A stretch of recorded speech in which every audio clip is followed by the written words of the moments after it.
President Biden announced this week that he's running for re-election, but it seems few are focusing on what may be his biggest potential weakness.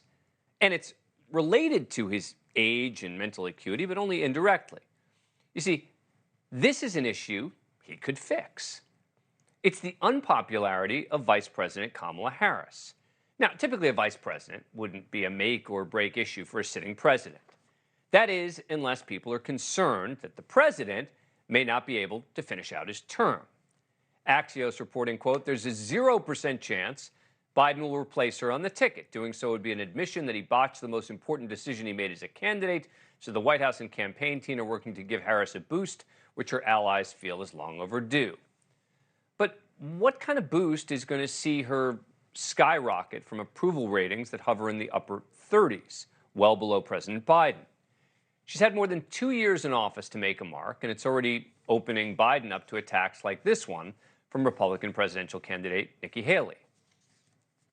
I think that we can all be very clear and say with a matter of fact that if you vote for Joe Biden, you really are counting on a President Harris, because the idea that he would make it until 86 years old is not something that I think is likely.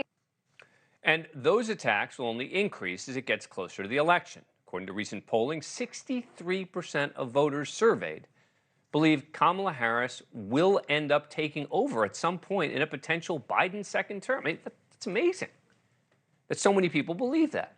So knowing that and knowing how disliked she is or how low her approval rating is, Democrats are still willing to risk it, huh? They don't want the optics of pushing out the country's first minority and woman VP. But is that really enough of a reason to potentially put the general election on the line? I mean, I get why Republicans want her on the ticket, but Democrats?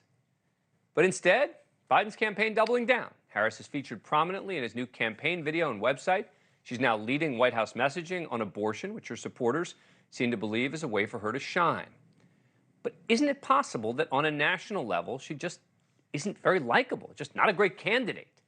And in a campaign where Biden's ability to serve out his entire term will be a major issue, she could become a major one too.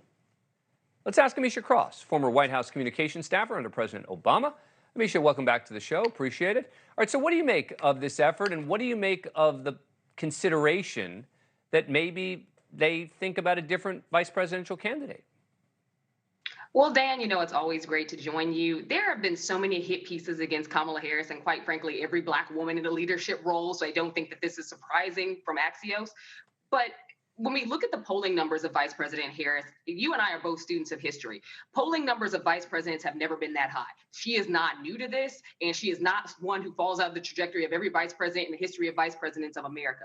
What we have to realize here is that Kamala Harris, quite frankly, in my opinion, did not get a fair shake of all the work that she has done in this office. We see her out in front on various issues, from women's reproductive rights to civil rights, to student affordability when it comes to college. We're watching time and time again her step up to the plate. She just got back a few weeks ago from a whirlwind trip to Africa, where she met with some of the greatest leaders there, not only in elected positions, but also in business. She's made contributions in various arenas with the Northern Triangle countries, in addition to a recent trip to Munich. But let's assume everything on both the domestic front as well as the international front. But let's assume everything you're saying is right. Let's assume everything you're saying is right? Which is that she's made all these contributions, she's been an important player, as you laid out. The public isn't perceiving that, right? You can make that argument. It's not being heard by the public at large. And this is about a campaign, right? It's about winning in 2024. And I would think that rather than sort of trying to convince people that she ought to be more respected, the answer is that she isn't. And it seems hard to imagine that they're going to be able to significantly change that, no, before 2024?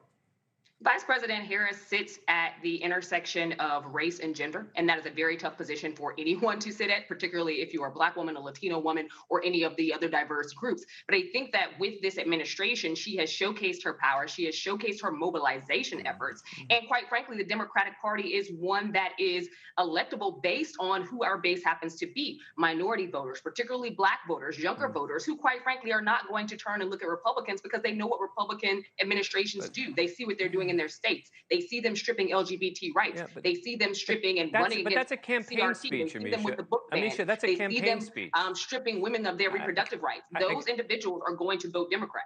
Look, that's a campaign speech. I'm not trying to agree or disagree. I'm trying not to make this about what it ought to be or what you think about these various issues. I'm just expressing the reality of where the country is on Kamala Harris. Thank you for watching. Go to newsnationnow.com to find NewsNation on your cable provider. And don't forget to click the red subscribe button below to get more of NewsNation's fact-driven, unbiased coverage.